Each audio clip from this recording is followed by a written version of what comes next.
Because what I was realizing is by not claiming who I am and what I believe fully, I was actually holding myself back, and I have been holding myself back. And I am ready to just move forward and be the most authentic version of myself that I can be. And I don't want to be afraid, and I don't want to be fearful, and I don't want to worry about rejection. Hi, I'm Ashleigh, and welcome to the Big Crystal Energy Podcast. This is a place for the crystal curious, arcane-minded, and everything in the in-between. In this podcast, we will jump down the rabbit hole into the metaphysical, esoteric, occult, and spiritual realms. Nothing is off limits. I'm a mom, wife, an orthopedic physician assistant by day, and a seeker of all things spooky and kooky by night. I've spent my entire career in the medical field, but have always felt like there is more out there, and this is where we will explore together. We will have conversations with crystal healers, rock hounds, artists, musicians, spiritual coaches, magic makers, and anything woo-woo that strikes our fancy. Let's take our spiritual journey to the next level. So grab a crystal, pour a cup of tea. It's time to feel the big crystal energy. Hey everyone, and welcome back to Big Crystal Energy. I'm Ashleigh, and I am so excited to have you here with me today, because this episode is a big one. It's deeply personal, and honestly, it's been a long time coming. So I'm just going to say it. I'm a witch. I am a witch. And if you've been listening to this podcast for any length of time, you're probably thinking, yeah, we know, obviously. And you know what? You're right. I've been living this way, talking about crystals and energy work and witchy things and all these magical practices, but I've never actually claimed the title. I've danced around it. I've alluded to it. I've done everything except say it out loud on this podcast, or maybe even in my social media. I've alluded to it. I think people know, but they also don't always know. But after several months, after attending the Powerhouse Women's Conference, spending time in Salem at the Witchcraft retreat, and then having this beautiful integration trip to Mexico with my family, something shifted. These three experiences, they were each so different and so powerful. They brought me to this place where I realized I'm done playing small. I'm done worrying about what other people think. And I'm done being timid about claiming who I am. Because what I was realizing is by not claiming who I am and what I believe fully, I was actually holding myself back, and I have been holding myself back. And I am ready to just move forward and be the most authentic version of myself that I can be. And I don't want to be afraid, and I don't want to be fearful, and I don't want to worry about rejection. So today I want to take you on a journey. I want to share all of the signs throughout my entire life that have been pointing towards this moment. I want to talk about what being a modern witch actually means to me.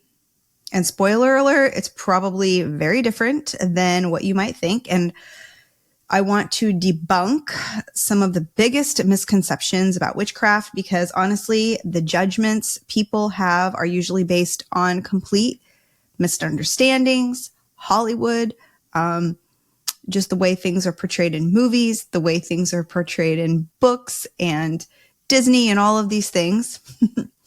And this episode is about stepping fully into my truth. And my hope is that by the end of this conversation, if there's something you've been afraid to claim about yourself, you'll feel a little braver too. So let's rewind, because when I look back at my life, the signs have always been there. It's actually kind of hilarious that I've been so hesitant to actually use the word witch when my entire life has been screaming it. Even as a kid, I was drawn to things most people would consider witchy. My dad bought me a crystal ball when I was young. Think about that, a crystal ball for a child. I actually had no idea what to do with it, but I absolutely loved it, and I still have it. Episode coming soon about all of that. And my first little tiny crystal was an Apache teardrop, and I remember being so fascinated by it. I still have that teeny tiny little Apache teardrop today. I would collect fool's gold or pyrite from my grandma's neighbor's driveway. Me and my cousins once found this huge piece of rose quartz in the backyard of one of my grandma's neighbors. And we felt like we had discovered a buried treasure. I think my cousin still has that piece of rose quartz today. And when I was growing up, there were very few witchy or metaphysical shops. But whenever I encountered one, maybe at the mall or something like that, I was just magnetically drawn to it. I couldn't explain it. I just needed to be in those spaces. And then there's my fairy obsession. And if you know me from way back in the day, you probably remember my fairy obsession, which of course is carried through. Okay. I mean, some things just never leave us. I mean, as you can see in the background, I have fairy wings on my wall. For as long as I can remember, I have been absolutely captivated by fairies. Not the cutesy Disney-fied version like Tinkerbell, although I love her too, but the real folklore, the liminal magic, the in-between spaces where fairies exist. I have a full set of fairy wings tattooed on my back. So that's commitment. Fun fact, I was in a tattoo contest once and in a magazine. Have to share those photos for another day. Sorry, Dad. Hope you're not listening.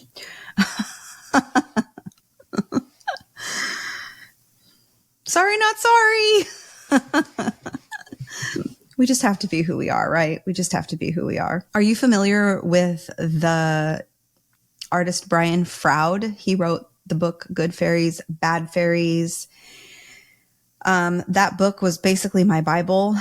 Arthur Rackham, another famous fairy artist, his art spoke to something deep in my soul. I just absolutely adore his art. In college, I made those fairy wings along with some other sets of fairy wings. They were made out of feathers and poster board, probably from like Hobby Lobby. I would put them on these little straps. I'd wear them to parties. I'd wear them to the store. I would wear them wherever. And I was very serious about it. I was very committed to the fairy lifestyle. I carried around my Brian Froud fairy oracle deck everywhere. I was extremely connected with the cards in that deck. I still have the deck. It was literally like a security blanket for me. I would journal on those cards. I would stare at those cards. I can, even to this day, like recall every little detail of every single one of those cards. And here's the thing. I truly believe I have seen real fairies in my life at least twice, if not more. And I'm not trying to be whimsical or metaphorical about this. I do believe that I've seen them. And that's a story for a different day. But I think that when you are open to that realm, you will have encounters with that realm. There was even this guy in my college dorm who he could somehow sense this side of me, this magical side of me. He gave me one of my first crystals and my first fairy book without even asking. It was like it was not a textbook, but it was like a book all about fairies. And it wasn't a picture book. It was like a real actual book. And he just really recognized that side of me more than I could even recognize it in myself at that time. And I wish I remembered his name or I wish I could remember how to get in touch with him in some way and say thank you, because those moments were extremely influential in my whole entire life. And this person probably has absolutely no idea. So I remember one night in college, I was sitting with friends and my ex-boyfriend, my college ex-boyfriend, and I just declared at the table, we were just sitting around at the kitchen table, and I declared, I want to be a witch.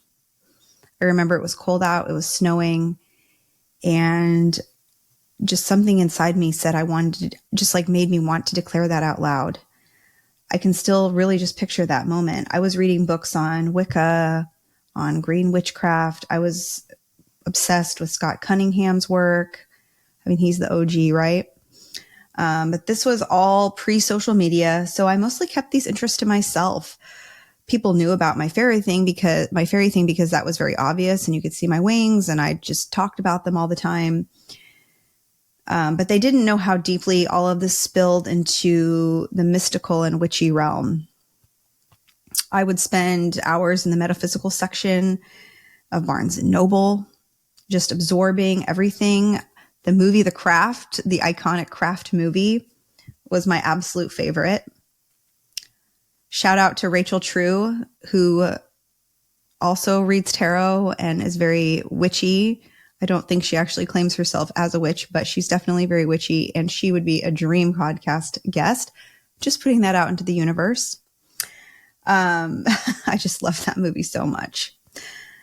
I was obsessed with the movie The Witches from the 90s, both the movie and the Roald Dahl book. I mean, Roald Dahl in general is just the best. I mean, you know other Roald Dahl books, right? James and the Giant Peach, The Witches, Charlie and the Chocolate Factory, Matilda. He's a very, very magical author. The Headless Horseman, who I've talked about before, absolutely fascinated me. And I have talked about in previous episodes, I had this deep core memory, just loving the 1940s version, Disney version of The Legend of Sleepy Hollow, which makes me think maybe I should watch that with my kids tonight. I was obsessed with gnomes as a child. My grandparents had the famous Gnomes book. I don't know if you remember that book from, I think it was written in the late 70s. They had it at their cabin in Minnesota. And I would just sit poring over the pages of that book. And I wanted to live inside the trees with the gnomes. I've always loved dark surrealist art. Kristen Farrell, another dream podcast guest. She does dark surrealism art and it is just fabulous. I've always been drawn to the strange and the unusual, cemeteries, oddities, and the macabre. These have always called to me. My freshman year in college, I remember reading The Celestine Prophecy. Did you ever read that? I mean, it's not a true story, but to me, it felt like it was real. It was the first time I felt so connected to the magic of like the text and the idea that there are no coincidences and that energy and intention shape our reality. This was all a new concept to me, and it just blew my mind.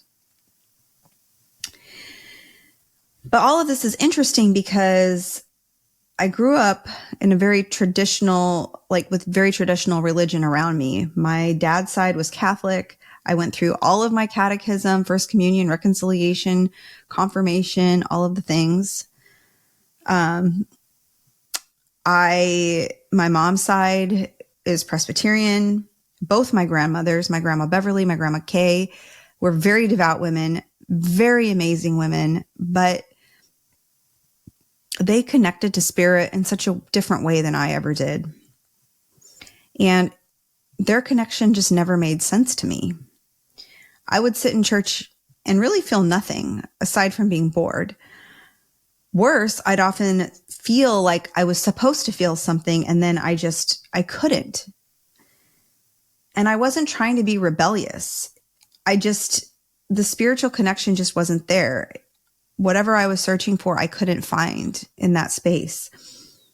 I didn't find the divine in those buildings or those particular rituals. Over the years, I found it in crystals. I found it in the forest. I found it in nature, in the pages of fairy books, in the space between the light and the dark. Those have always been places that have called to me. Now let's fast forward to my adult life. I've always had crystals, but my love for them has deepened significantly over the past several years, especially after going through several pregnancy losses and then a full-term pregnancy and then a challenging postpartum period. Crystals became a gateway for me to deep dive into the mystical and esoteric. I took a crystal course, I started this podcast, and my life began to align in the most magical way. But the real explosion happened when I found this particular piece of celestite, this crystal, in a shop when I was on a girls' trip in New Mexico in 2023. It was like everything started to click into place. My life has literally exploded since then in the best possible way. This podcast exists because of that moment. My confidence in this path exists because of that moment. And then after I went to Salem in September, and I was surrounded by all these other women that claimed the title of witch, and I was around these beautiful, kind, genuine people. Shout out to Kelly, Taylor, and Justine. Hey, girl. And Natasha, the retreat host. Hey. I realized that these are my people. And this is my community. And I'm done pretending. And I'm done being anything other than what I am. And I've also realized that I have other friends in my life that are not scared of this side of me either. So what am I scared of? What am I afraid of being? So now that I've claimed the title, let's talk about what this actually means, because I think there are a lot of misconceptions about what a witch is and I want to be really clear about it, what it means to me. First of all, being a witch is not about aesthetics. It's not about wearing black, wearing a big hat, having a certain look, or filling your house with all kinds of like specific style or decor. Now, if you love all of that, if you love the aesthetic side of it, by all means, go for it. I love that too. Look at me. I've got my cat sweater on. I've got a spooky beanie on. I love all that stuff too. I'm not going to claim that I don't, but I'm just saying that that's not what it's all about. If it makes you happy, by all means, please, please, please go for it. But it's not a requirement. You can be a witch in a floral sundress. You can be a witch in business casual. You can be a witch in sweats. The external stuff doesn't matter unless it brings you joy. For me, being a witch is about my connection to the earth, the moon, the stars. It's about recognizing that I am part of nature, not separate from it. It's about honoring the cycles, the seasons, the moon phases, my own body's rhythms. It's about paying attention to the natural world and understanding that there's wisdom there if I'm willing to listen. I'm deeply drawn to liminal spaces, those in-between places and times, dawn and dusk, doorways and thresholds, the changing of the seasons, the moments between sleeping and waking. These are magical times and places, and witchcraft is about recognizing and working with that magic. The word witch itself has interesting origins. It likely comes from the Old English witche or wicke for women, or wicca for men, which is connected to words meaning to bend or to shape. A witch is someone who bends and shapes reality through will and intention. I love that. It's not about being evil or supernatural in some Hollywood sense. It's about being an active participant in creating your own life. For me, being a witch is about a way of moving through the world. It's about living with intention. It's about recognizing that everything is energy and that my thoughts, words, and actions matter. It's about taking responsibility for my life and my power. And when you are looking at the world of witchcraft, you see that there are all these different tools out there, right? The tools are optional. They are not a requirement. There's crystals, candles, tarot cards, herbs, spells, which spells you could also think of as prayers or intentions. They're all nice, but they are not necessary. They're helpful. They can amplify intention and focus energy, but the magic isn't in the stuff. The magic is within you. For me, working with tarot and oracle cards is just another way to examine my life. It's a tool for reflection and introspection. The cards don't tell the future. They help me access my own intuition and see patterns I might otherwise miss.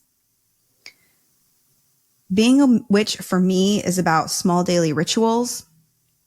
It's stirring intention into my morning coffee. It's pulling daily tarot or oracle cards and sitting with the messages. It's journaling. It's what I call glamour magic, such as choosing my makeup, my clothes, and jewelry with intention, understanding that how I present myself to the world is a form of magic. It's daily affirmations. It's being mindful about the people I surround myself with and the energy that they bring into my life. And more than anything, it's about the way that I treat myself and my body, the way I nourish my body with food, water, and movement, treating my body as sacred. That's witchcraft too. I have been living this way for years, but I've been timid about personally claiming the word witch. I was concerned about what others would think, how I would be perceived. Would people judge me? Would I lose credibility in some way? I didn't want to let family and friends down. I didn't want to lose people in my world. But then I realized I've been living this way, so people probably already know or assume. And the ones that are super judgmental, well, they're not my people anyway. And why would I shrink myself to make people comfortable who don't even align with who I am? The truth is, the people I'm connecting with through this path, through this podcast, through my openness about crystals and energy and intention, are the most beautiful, supportive, empowering humans. And there are so many more of them than there are people who judge. Okay, so now let's get into some myth busting because I think a lot of the fear or judgment around witchcraft comes from complete misconceptions. So let's clear some things up. Number 1 myth: witches are evil or dangerous. This is probably the biggest and most harmful myth. Witches are not inherently evil. Witchcraft is not inherently dark or dangerous. Like any practice or belief system, it's about the intention of the practitioner. There are good people. There are bad people in every group, right? We see that in religious groups. We see that with atheists or doctors and teachers and, whatever. There's always the good ones and there's always some bad ones. But being a witch doesn't make you evil any more than being Christian would make you an automatic saint. The history of calling witches evil is actually a history of oppression, particularly of women who were healers, midwives, who owned property, who didn't conform, who were simply threatening to the patriarchal power structure. They were labeled as witches and persecuted. It was about control, not truth. Modern witches are just people trying to live intentionally, connect with something greater than themselves, and create positive change in their lives and the world. That's not evil. That's beautiful. Myth number 2, witches worship the devil. I'm going to be really clear when I say this. I personally don't even believe in the devil. The devil, for the most part, is a Christian concept, and most witches don't operate within a Christian framework.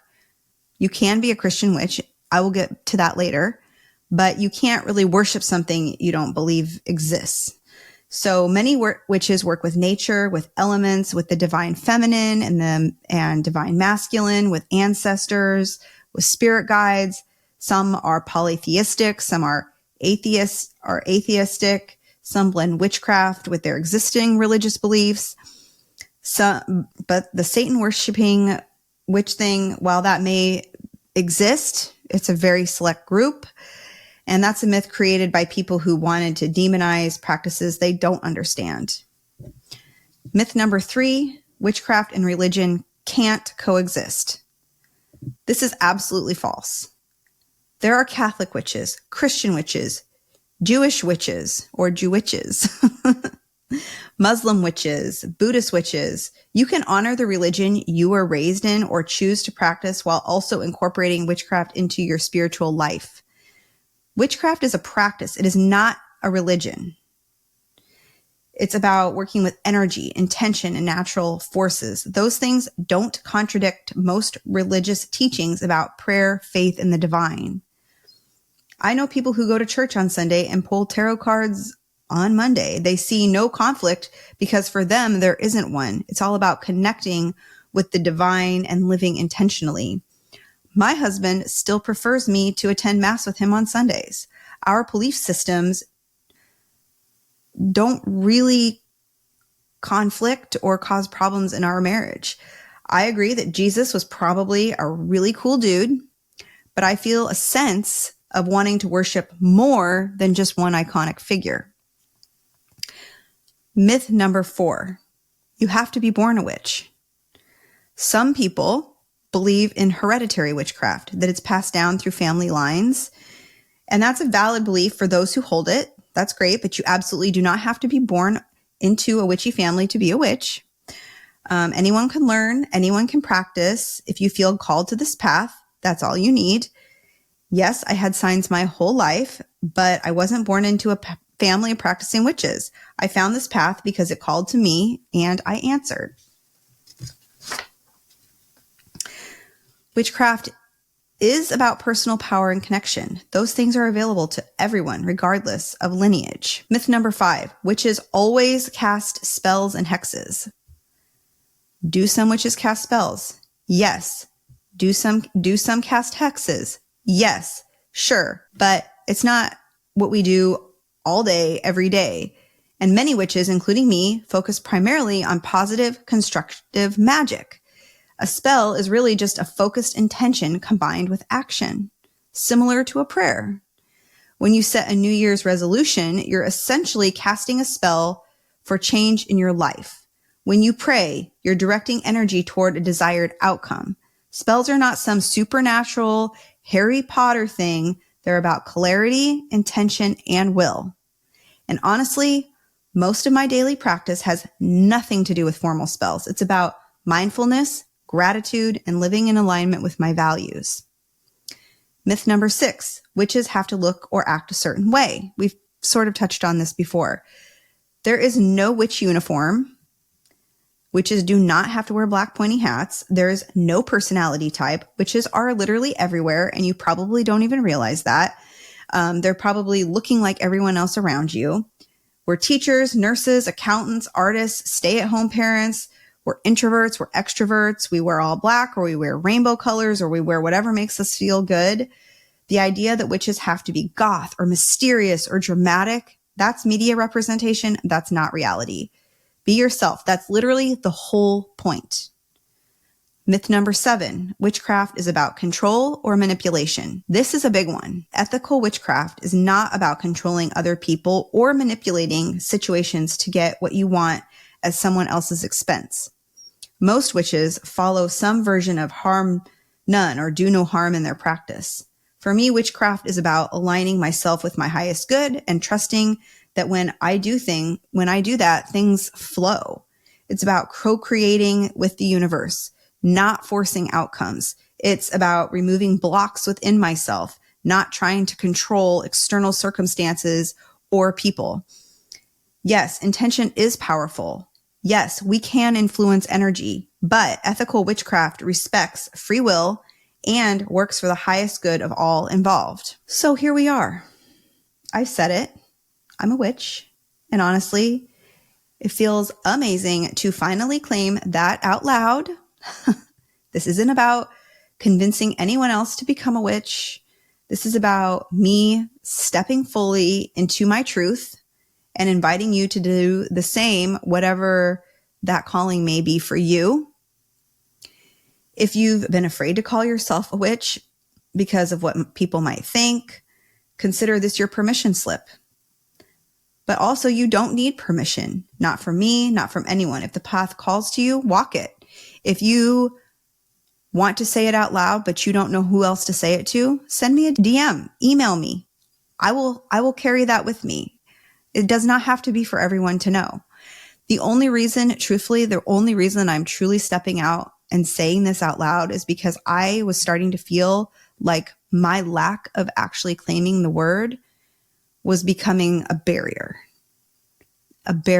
to move everything forward. And if witchcraft isn't your thing, that's completely okay too. If you want to come here to this podcast just to learn about crystals, just to learn about, astrology, just to hear the interviews, and you don't want to be a witch, you don't have to be. I'm not trying to recruit witches. I'm just here to present really cool people, really cool topics.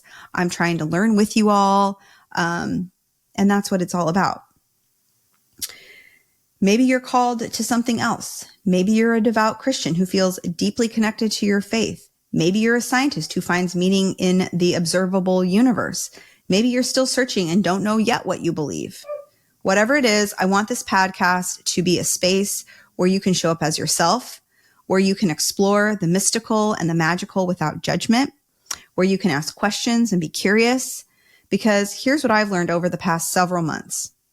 Through the Powerhouse Women's Conference, through Salem, through my trip to Mexico, through going to Iceland over the summer, through all of it, when you step into who you really are, when you stop hiding and apologizing and playing small, you find your people, the right people, the ones who see you and celebrate you and grow with you. In Salem, I was surrounded by witches, so many beautiful, kind, genuine humans who were living their truth. When I was in Arizona for the Powerhouse Women Conference, I have now two of my dearest friends in the world. Shout out to Steph and Molly. These are the people that I want in my life. These are my people. And they gave me the confidence to stop caring about the judgment of people who were never meant to walk this path with me anyway. So I'm going all in. I'm claiming my place in the world. And even if it upsets people, because the people it empowers far outnumber the people it upsets. And I'm sorry, I'm just not going to be a people pleaser anymore. That's what matters. If there's something that you've been afraid to claim about yourself, a passion, an identity, a dream, I hope this episode gives you a little bit of courage. You don't have to have it all figured out. You just have to take the next step. And if you've been listening to Big Crystal Energy and feeling like you found your people, you absolutely have. And thank you for being here. Thank you for holding space for this vulnerable, powerful declaration. And thank you for being exactly who you are. Until next time, my friends, stay magical and stay witchy. Bye. Thank you so much for jumping down the rabbit hole with me. If you connected with this episode in any way, I would love it if you could share it with a friend. Also, please tag me on social media. I'm at mystical.mama.ash or at Big Crystal Energy Podcast, mostly on Instagram. It helps so much getting my episodes out there and finding more magical, kooky, and spooky friends. Sending you all Big Crystal Energy. Cheers!